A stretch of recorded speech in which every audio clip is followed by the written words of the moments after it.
What's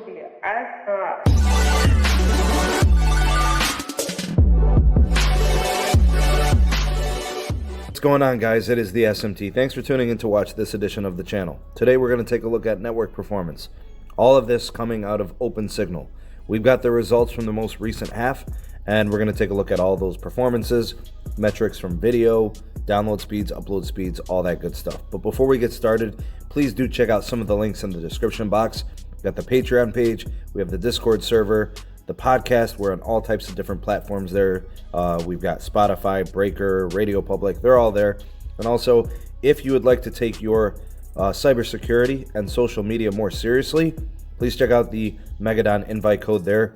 No ads, no tracking, and no algorithms. Check out those links down there in the description box. Anyways, to the content of today's video. All right, so we have the January 2020 release of the Mobile Network Experience Report.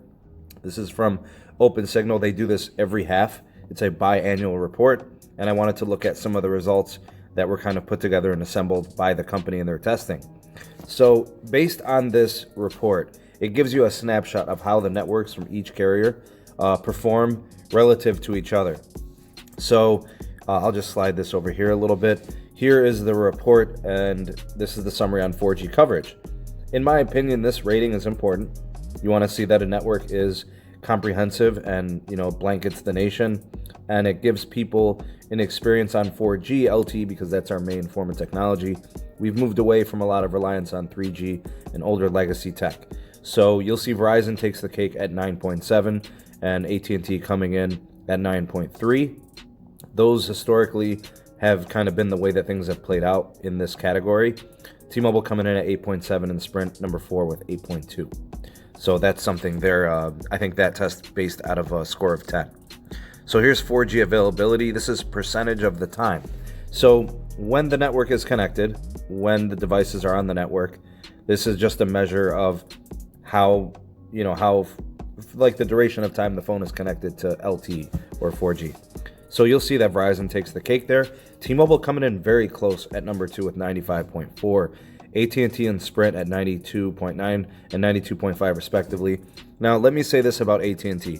AT&T's network has improved tremendously. It is a very high capacity network, but in large stretches of the company that have not received Band 14 and FirstNet provisions, you're going to see that they're in a lot of HSPA, which is technically 3G tech. So you'll see a lot of that. Now, the nice thing I'm seeing here, Sprint has really closed the gap. A lot of network improvements nationwide. This is great to see. All right, now we're going to slide down to the download speed experience. You'll see AT&T takes the cake. In my experience, this is 100% true, at least in the Cleveland area and where I've tested the network. They are honestly some of the best download speeds that I see consistently from all 4 carriers. Now, Verizon's used to be number 1, and the reason it's kind of fallen back is network traffic has increased. Download speeds are starting to kind of pay that cost, and they just got a lot of users and a lot of data traffic, and they don't have the spectrum to really increase the speeds. They've tried other things like densifying and adding sites and small cells to kind of alleviate some of the congestion, but this is directly implicated from this. You'll see Sprint comes in at 4th with 23.9, T-Mobile number 2 at 25.8. All right, so that's kind of that situation there. Then we have upload speed, which a lot of people don't really care about, but in my experience, this is important, and that's because I upload video. Now you'll see that T-Mobile takes the cake here at 8.6 on a rating.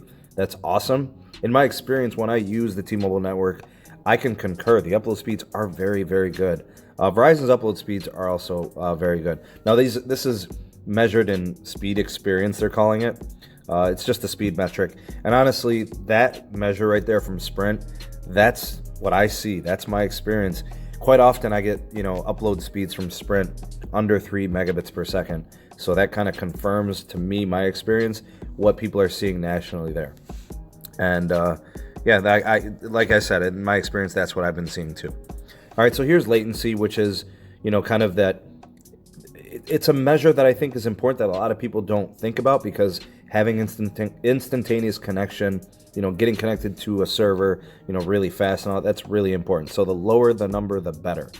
AT&T took the cake here. And like I said, I typically see Most of what these reports show, I guess maybe the Cleveland area market is reflective of national performance, but you'll see Verizon's latency came in last, Sprint came in third, T-Mobile and AT&T very close, second place for T-Mobile, first place for AT&T. So very good from AT&T there. And then here's voice app experience, draw between T-Mobile and AT&T.